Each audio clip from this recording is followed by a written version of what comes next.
లాగా కొని ప్రతిపక్ష హోదా లేకుండా చేసాడు. ఇవాళ హరీష్ రావు గారు మాట్లాడితే సార్ ఇవాళ దయ్యాలు వేదాలు వెళ్తున్నాయి. మొత్తం మోసం, దగ, కుట్రలు, కుతంత్రాలు. నిజంగా నువ్వు మాట్లాడే సార్ ఒక్క పాయింట్ కూడా సపోర్ట్ చేయడం ఇవాళ వాళ్ళు మాట్లాడేమని సార్.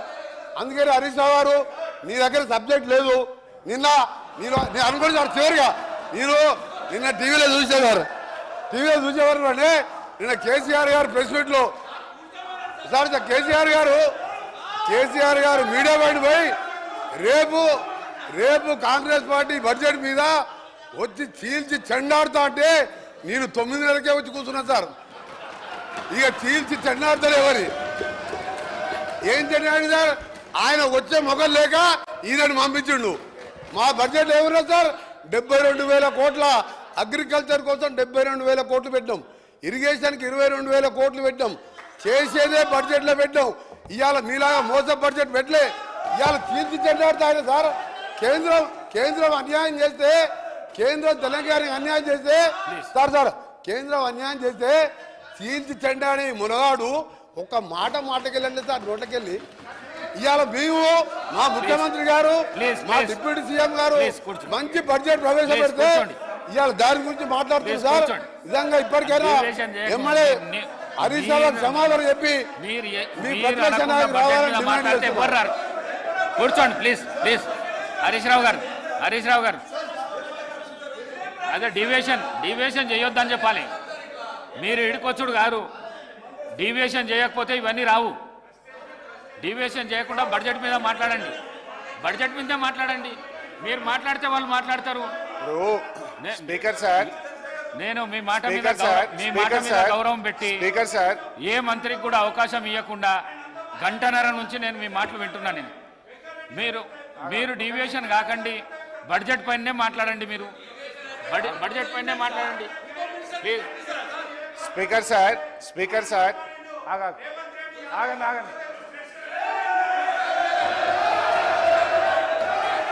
స్పీకర్ సార్ ఇప్పుడు గంటన్నర అంటున్నారు. గంటన్నరలో ముఖ్యమంత్రి గారు, ఉప ముఖ్యమంత్రి గారు, శ్రీధర్ బాబు గారు, జూపల్లి గారు, కోమటిరెడ్డి గారు 5 మంత్రులు మనిషికి 3 సార్లు లేస్తే ఇక నేను గంటన్నరలో నేను ఏం మాట్లాడినట్టు? ఈజ్ ఇట్ నాట్ డిస్టర్బెన్స్ అధ్యక్ష? ఒకటి. రెండవది అధ్యక్ష, ఇప్పుడు నేను కోమటిరెడ్డి గారికి ఘాటుగా సమాధానం చెప్పగలుగుతా, కానీ నా బాధ ఏంటంటే ఇట్ విల్ డీవియేట్. ఆయనకేమో హాఫ్ నాలెడ్జ్. ఇప్పుడు ఆయన ఏం మాట్లాడిండు? Yes you are a half knowledge fellow. Harish Rao గారు ఐ విల్ టెల్ ఆ మాటను విరమించుకోండి. ఓకే, మీకు ఇబ్బంది ఉంటే తొలగించండి, నాకు అభ్యంతరం లేదు. రైట్ అధ్యక్ష, ఆ పదాన్ని తొలగించండి సార్. ఆయనకు వారికి హాఫ్ నాలెడ్జ్ కాదు సార్, ఆకారం పెరిగింది చెప్పి అసలు నాలెడ్జే లేదని.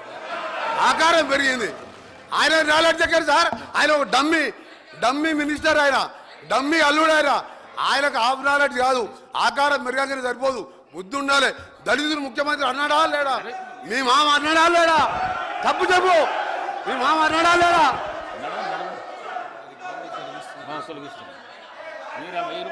స్పీకర్ సార్ ఇదే కోమటిరెడ్డి వెంకటరెడ్డి గారు 50 కోట్లకు పిసిసి అధ్యక్ష పదవి కొనుక్కున్నారు రేవంత్ రెడ్డి గారని ఈయనే చెప్పింది కదా సార్.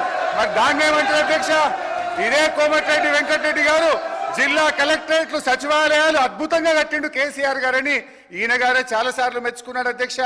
ఇవాళ నేను ఎందుకు ఆ మాట అన్నంటే అధ్యక్ష, కోమటిరెడ్డి వెంకటరెడ్డి గారు మేము అగ్రికల్చర్ కు 72,000 కోట్లు పెట్టామన్నాడు. అంటూనే మళ్ళీ వెంటనే ఇరిగేషన్ కి 22,000 కోట్లు పెట్టమన్నాడు. ఆయనకు అర్థం కాని ఏంటంటే బట్టి గారు చేసిన అంకెల గారిని వారికి అర్థం కాలే. వారు పెట్టిన అగ్రికల్చర్ 72,000 కోట్లలో అన్ననే ఇరిగేషన్ ఉన్నది, అన్ననే కరెంట్ ఉన్నది, అన్ని కలిపి మాయ చేసి అగ్రికల్చర్కి ఏదో ఎక్కువ పెట్టినా అని బట్టి గారు చేసిన మాయను ఆయన అర్థం చేసుకోక అగ్రికల్చర్ 72 వేరే చెప్పిండు, ఇరిగేషన్ 22 వేరేగా చెప్పిండు. అందువల్ల నేను ఆ మాట అన్న తప్ప వేరే అనలే. ఆయనకి ఇబ్బంది అయితే నాకు అభ్యంతరం లేదు అధ్యక్ష. ఇక పోతే అధ్యక్ష, నేను ఒకటే విషయం గౌరవనీయ